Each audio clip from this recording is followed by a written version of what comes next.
अहिले बजारमा एउटै कुराको चर्चा छ, हर्काबाद। हर्काबादको एउटा किताब प्रकाशन भइसकेको छ। यो हर्काबाद चाहिँ के हो त? हर्काबाद भनेको के हो तपाईँहरूलाई थाहा छ? वास्तवमा चाहिँ के रहेछ त हर्काबाद भनेको? यदि तपाईँहरूले बुझ्नु भएको छैन भने मैले एक्सप्लेन गरिदिन्छु भन्दा फेरि तपाईँहरूलाई रिस उठ्छ।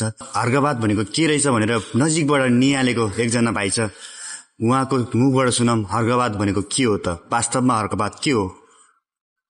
ल सुनौँ न उहाँको भिडियो, उहाँको कुरा सुनौँ न है त।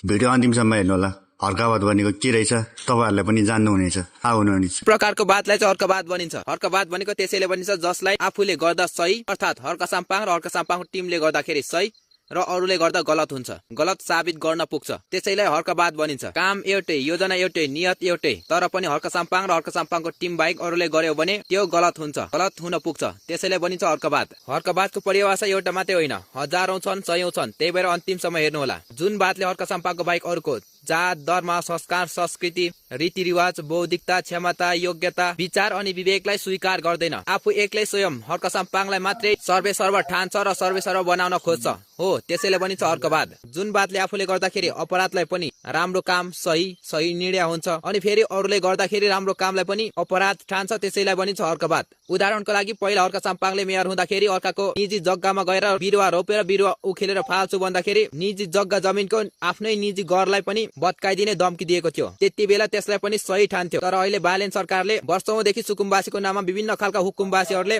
सरकारी जग्गा जमिनलाई कब्जा गरेर आफ्नो निजी जग्गा जमिन करोडौंको सम्पत्ति हुँदाहुँदै पनि सरकारी जग्गा जमिनलाई हडपेर त्यसमा भौतिक संरचना बनाएर वास्तविक सुकुम्बासीहरूबाट बाडा उठाएर लुट दण्ड मचाउँदै आएकोहरूलाई त्यहाँबाट हटाएर अव्यवस्थित सुकुम्बासी बस्तीलाई हटाएर सरकारी जग्गा जमिन फिर्ता ल्याउँदाखेरि सरकारको त्यो कार्यलाई अपराधीकरण गर्दै दिनमा 100 वटा भन्दा धेरै स्ट्याटसबाट विरोध गरे गर्छन्, हो त्यसैले भनिन्छ हर्कवाद। यदि तपाईहरुलाई विश्वास लाग्दैन भने हर्क साम्पाङले मेयर हुँदाखेरि आफ्नो बरौटेहरू लगेर जबरजस्ती अर्काको निजी जग्गामा बोट बिरुवा रोपेर अर्काको निजी जमिनमा भनेको निजी घरलाई पनि भत्काइदिने धम्की दिएको यो भिडियोले पनि हेर्नु।